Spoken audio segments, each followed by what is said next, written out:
Today, I'm winterizing the plumbing system of our travel trailer. Take a look.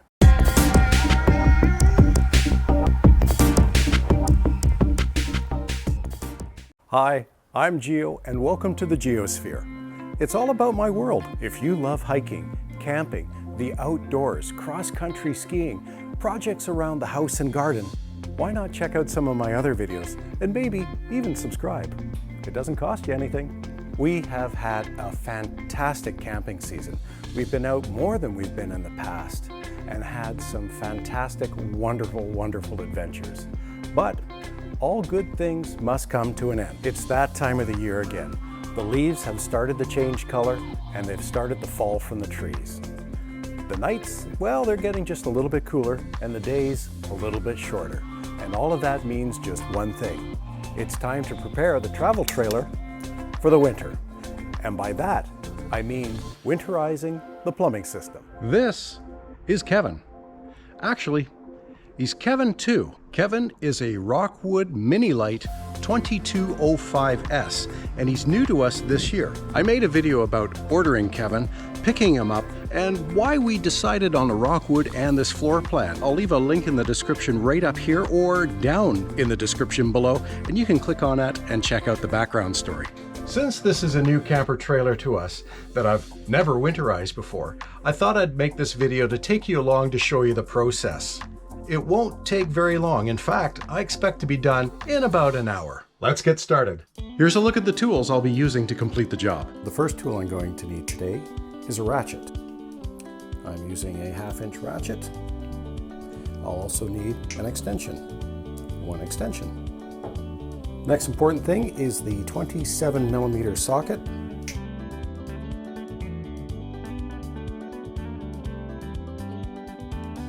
I'll also need a Phillips screwdriver,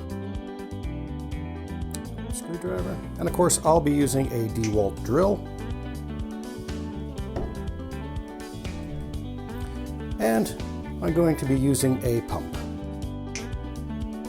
And there's my pump. So there it is. I'll be using the ratchet, 27mm socket, extension, Phillips screwdriver, and of course the DeWalt drill for that, and the pump. Now our very first step before we start is to go to the switch panel and make sure our water pump is turned off.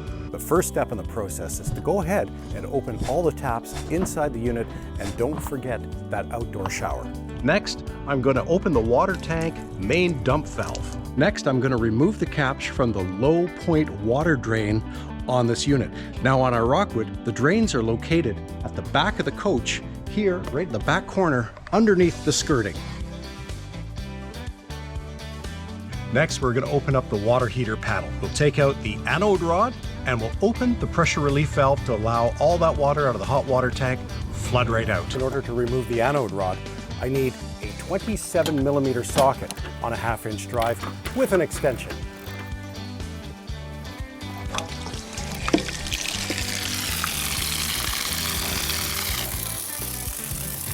Now located here at the plumbing panel right beside the water heater, I'm going to go ahead and take the city water connection. There's a screen in here. I'm going to pull that screen right out. And inside is a check valve. I'm just going to give that a push to allow the pressure that might be built up in there to bleed away. Next thing we're going to do is take a fitting, an air fitting, and plug that into the city water inlet and pump some compressed air through it. Be sure when putting air pressure to your system that you do not put any more than 20 psi pressure.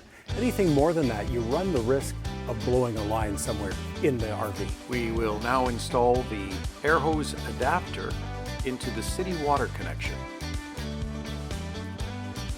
All right, my little compressor, and I'm going to turn the regulator down and make sure I dial in 20 psi. And time to plug in the air. All right, we'll hear some chattering. I don't know if you can hear that or not. The chattering is the pressure relief valve inside there. It's just fluctuating a little bit of vibration. That's not a problem, but at this point, we're blowing all the air out into the drains and into the sink, all out through the open taps. All right, the air lines are all now blown out with the compressed air. Time to isolate the water heater, and access to the water heater is located underneath the kitchen pantry. I'm going to have to remove this panel. It's secured in place by only one screw.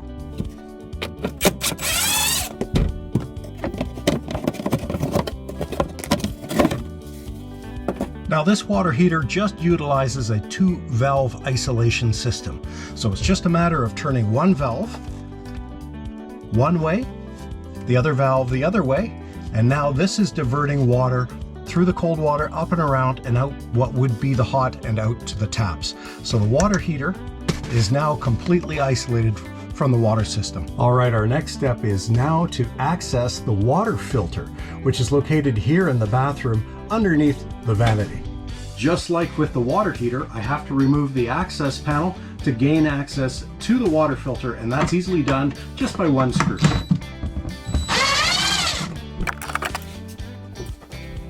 So there's our water filter, and as you can see, the filter bowl is completely drained. I'll show you a quick trick for dealing with that, because as we pump antifreeze through the system, that filter is going to want to fill up. So here is our water pump located on the floor. Water is drawn in from the main tank here, pumps through the filter here, through the pump, and out to the system and through the water filter, etc., etc. Now, we want to isolate our water tank. We don't want to back pump fluid or antifreeze into the tank. So we have this handy isolation valve here. So I'm going to rotate that down. Now we're going to take fluid from here. This is our antifreeze line. The antifreeze through here, through the pump, and out to the system and to the taps in the camper. This way we're not pumping or trying to suck anything out of the tank or put any antifreeze into the tank as well. All right, time to remove the filter with the filter wrench provided. And there's our water filter removed. All right, now that the filter bowl has been removed, I can remove the filter. We'll just set that in the shower. The trick is, I'm gonna take a Gatorade bottle. I'm just gonna drop it right in there. This takes up the volume of the empty filter housing, so we're not wasting antifreeze by filling this whole thing. This takes up some of the room. So there you go, a little pro tip. Time to put it back into place. All right, here we go.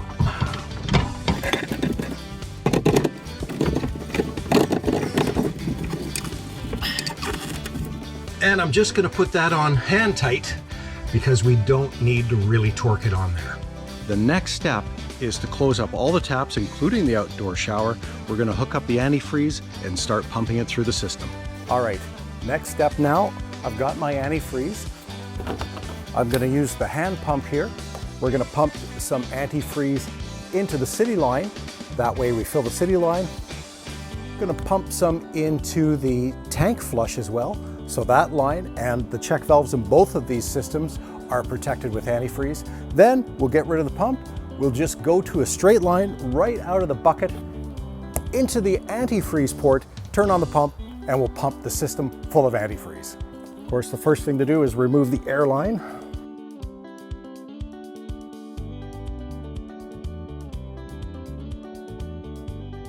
There we go. And that is protected as well. Now, the antifreeze port. Onto the antifreeze port, and make sure that line is fully submerged in our antifreeze. All right, let's go inside and turn on the pump. Now it's just a matter of going here to the panel and turning on our water pump.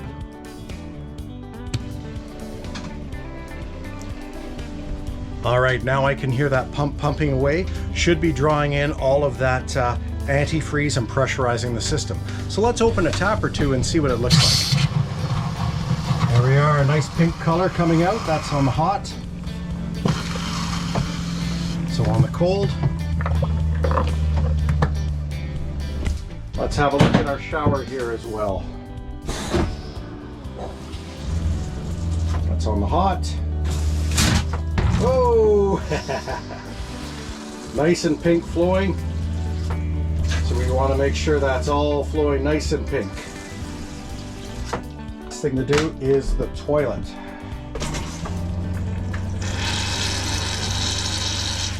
Lots of pink coming through there, that's nice.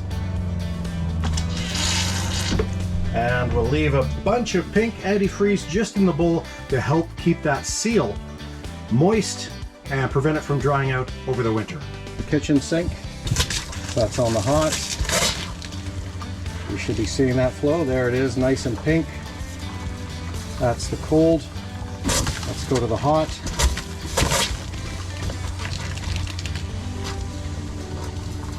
And there it is, nice and pink. Now I'm going to run some antifreeze down into this trap as well on the second sink, just to make sure the traps are full. All right, here at the outdoor shower, let's turn on these taps and see if we can't get some pink.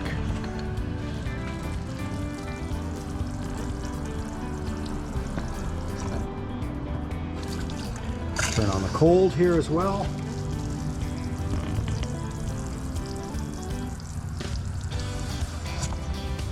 Yep, running nice and pink, and we still have this much fluid to go. So now the whole system is flooded with antifreeze. We shouldn't have any more problems with water in there that's going to freeze up. The last thing to do is just use a bit of that last remaining antifreeze. We're going to pour that down the drains just to make sure those traps are filled with antifreeze and there's no water left. All right, the last thing to do is to go back to the city water, remove the screen. Now, since we had the antifreeze and pressurized, this is going to be pressurized as well. I'm going to press on the little check valve there to relieve the pressure, and it is going to spray. So let me just warn you. There we go. That's all the pressure bled off from the system now. Put the screen back in, cap it up, and I think we're done. The last thing to do is just put the interior panels back in place, close up the water heater. Now just keep in mind, I'm going to leave the anode rod out open all winter. That way there's no pressure that builds up in there from expanding water or ice. So that's it. Job done on this Rockwood Mini-Lite 2205S winterized. Stay tuned in the spring. I'll put out a video showing you exactly how I de-winterize this RV unit. Thanks for watching. If you like this video, please give me a thumbs up. If you see anything that you would have done differently or you have a different technique, please leave it in the comments section down below. Again, thanks for watching, and I'll see you in the next video.